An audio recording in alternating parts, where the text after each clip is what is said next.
B Nagendra ಎಂಬ ಹೆಸರಿನ ನಾನು ಕಾನೂನಿನ ಮೂಲಕ ಸ್ಥಾಪಿತವಾದ ಭಾರತದ ಸಂವಿಧಾನ ವಿಷಯದಲ್ಲಿ ನಿಜವಾದ ಶ್ರದ್ಧೆ ಮತ್ತು ನಿಷ್ಠೆಯನ್ನು ಹೊಂದಿರುತ್ತೇನೆಂದು ನಾನು ಭಾರತದ ಸಾರ್ವಭೌಮತ್ವವನ್ನು ಮತ್ತು ಅಖಂಡತೆಯನ್ನು ಎತ್ತಿ ಹಿಡಿಯುತ್ತೇನೆಂದು ಮತ್ತು ಕರ್ನಾಟಕ ರಾಜ್ಯದ ಮಂತ್ರಿಯಾಗಿ ನನ್ನ ಕರ್ತವ್ಯಗಳನ್ನು ಶ್ರದ್ಧಾಪೂರ್ವಕವಾಗಿ ಮತ್ತು ಅಂತಃಕರಣ ಪೂರ್ವಕವಾಗಿ ನಿರ್ವಹಿಸುತ್ತೇನೆಂದು ಭಯ ಅಥವಾ ಪಕ್ಷಪಾತವಿಲ್ಲದೆ ರಾಗ ದ್ವೇಷವಿಲ್ಲದೆ ಎಲ್ಲ ಬಗೆಯ ಜನರಿಗೆ ಸಂವಿಧಾನಕ್ಕೆ ಮತ್ತು ಕಾನೂನಿನ ಅನುಸಾರವಾಗಿ ನ್ಯಾಯವಾದುದನ್ನೇ ಮಾಡುತ್ತೇನೆಂದು ದೇವರ ಹೆಸರಿನಲ್ಲಿ ಪ್ರಮಾಣ ಮಾಡುತ್ತೇನೆ.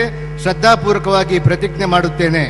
ನಾನು ಬಿ ನಾಗೇಂದ್ರ ಎಂಬ ಹೆಸರಿನ ನಾನು ಕರ್ನಾಟಕ ರಾಜ್ಯದ ಮಂತ್ರಿಯಾಗಿ ನನ್ನ ಪರ್ಯಾಲೋಚನೆಗೆ ತರಲಾಗುವ ಅಥವಾ ನನಗೆ ತಿಳಿದು ಬರುವ ಯಾವುದೇ ವಿಷಯವನ್ನು ರಾಜ್ಯದ ಮಂತ್ರಿಯಾಗಿ ನನ್ನ ಕರ್ತವ್ಯಗಳನ್ನು ಯುಕ್ತ ನಿರ್ವಹಣೆ ಅಗತ್ಯವಾಗಬಹುದಾದ ಸಂದರ್ಭದಲ್ಲದೆ ಅನ್ಯಥಾ ಯಾರೇ ವ್ಯಕ್ತಿಗೆ ಅಥವಾ ವ್ಯಕ್ತಿಗಳಿಗೆ ಪ್ರತ್ಯಕ್ಷವಾಗಿ ಅಥವಾ ಪರೋಕ್ಷವಾಗಿ ತಿಳಿಸುವುದಿಲ್ಲ ಅಥವಾ ಬಹಿರಂಗಪಡಿಸುವುದಿಲ್ಲ ಎಂದು ದೇವರ ಹೆಸರಿನಲ್ಲಿ ಪ್ರಮಾಣ ಮಾಡುತ್ತೇನೆ.